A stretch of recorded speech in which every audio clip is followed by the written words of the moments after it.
ମୁଁ ଏଇ କିଛି ଦିନ ହେବ ଆମ ଘରେ ମାନେ ମୋ ବାପ ଘରେ ଆସିକି ରହୁଛି।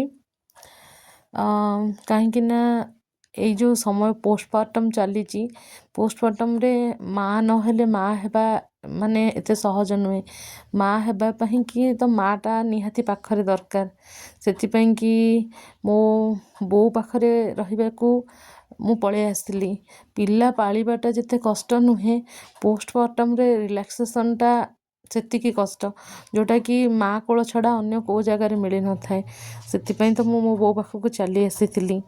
କିନ୍ତୁ ଆଜି ଗୋଟେ ଦିନ ମୋତେ ଲାଗିଲା କି ମୋ ବୋଉକୁ ମୁଁ ଟିକେ ହେଲ୍ପ କରିଦେବି। ସତରେ ବାହାଘର ପୂର୍ବରୁ ଆଉ ବାହାଘର ପରେ ବି, ମୋ ବାହାଘର ତ ଏବେ 3.5 ବର୍ଷ ହେଲାଣି। 3.5 ବର୍ଷ ଭିତରେ ବି ମୁଁ ଯେବେ ବି ଘରକୁ ଆସିଛି ମୋ ବୋଉକୁ କେବେ ବି ହେଲ୍ପ କରିନି। କାରଣ ବୋଉ ମୋତେ ସେ ସୁଯୋଗ ହିଁ ଦିଏନି, କେବେ ବି ମୋତେ ସେ କାମ କରେଇ ଦିଏନି। ବାହାଘର ପୂର୍ବରୁ ସେ କୁହେ ସବୁବେଳେ ଯେ ତୁ କ'ଣ ଗୋଟେ କାମ କରିବୁ ମ, କେଉଁ ଘରେ ପଡ଼ିବୁ, କ'ଣ କେତେ କାମ କରିବୁ। ଆଉ ବାହାଘର ପରେ ଆସିଲେ ସେ କୁହେ କେତେ ଖଟି ଖଟିକିନା ଆସିଛୁ, ତୁ କ'ଣ ଗୋଟେ କାମ କରିବୁ। ମୋ ବୋଉର ଆଣ୍ଠୁ ପ୍ରୋବ୍ଲେମ୍ ଅଛି, କିନ୍ତୁ ଯେତେ ବି କଷ୍ଟ ହେଉନା କାହିଁକି ସେ ନିଜେ ହିଁ ତା'ର ସବୁ କାମ କରିନିଏ। ମୋତେ କେବେ ବି କେଉଁ କାମରେ ସେ ହାତ ମରେଇ ଦିଏନି।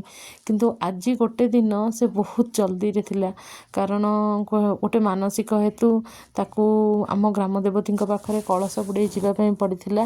ସେଥିପାଇଁକି ସେ ବହୁତ ସାରା କାମ ତା ନିଜର ସାରି ଦେଇଥିଲା। କିନ୍ତୁ ମୋତେ ଶାଗ ଟିକେ ଖାଇବାକୁ ଇଚ୍ଛା ହେଇଥିଲା, ତା ମନ ବହୁତ ଦୁଃଖ ହେଲା। ସେ କହିଲା ମୁଁ ତ କରିପାରିବିନି, ମୁଁ ପଳେଇବି, ହଉ ଠିକ୍ ଅଛି ଆଉ ଦିନେ ଖାଇଦେବୁ। କିନ୍ତୁ ମୋର ଯେହେତୁ ମୋତେ ଏତେ କ୍ରେଭିଂ ହେଉଥିଲା ମୁଗ ଶାଗ ଖାଇବା ପାଇଁ, ତ ମୁଁ ତାକୁ କହିଲି ତୁ ଯା, ମୁଁ ଟିକେ ମୁଗ ଶାଗ କରିଦେବି। କିନ୍ତୁ ତଥାପି ସେ ସେଇ ମୁଗ ଶାଗ କରିବା ପାଇଁ ମୁଁ ଶାଗ ତୋଳିବା ଭିତରେ ମୁଗ ଭାଜି ତାକୁ ସିଝେଇ ଦେଇଥିଲା। ଆଉ ଏତେ ତରତର ହେଉଥିଲା, ଏତେ ସବୁ ଦେଖିକି ମୋତେ ନିଜକୁ ବହୁତ କଷ୍ଟ ଲାଗୁଥିଲା କି ସେ ମୋତେ କିଛି କାମ ହିଁ କରେଇ ଦେଉନି। କିନ୍ତୁ ଗଳି ପଶି ମୁଁ ଦେଖିଲି ସେ ଆମ ମାଆ ପୁଅଙ୍କର ବହୁତ ସାରା ଜିନିଷ ସଫା କରିବାକୁ ସକାଳୁ ନଈକି ନେଇକି ଯାଇଥିଲା, ଆଉ ସେଗୁଡ଼ା ସବୁ ଶୁଖି ନଥିଲା, ଥୁଆ ହେଇଯାଇଥିଲା।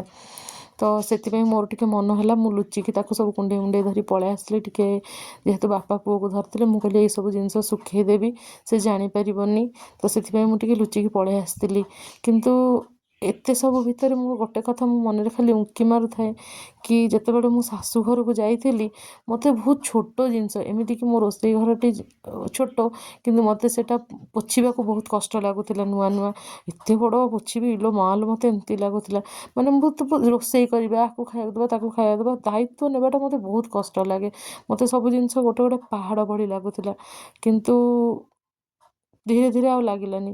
ବୋଉଲୋ, ବାଡ଼ୁଆ ବେଳେ ତୋତେ ଦି ପାଇଟିରେ ସାହାଯ୍ୟ କରିଥାନ୍ତି କି ଏତେ କଷ୍ଟ ହେଇନଥାନ୍ତା ଆଜି।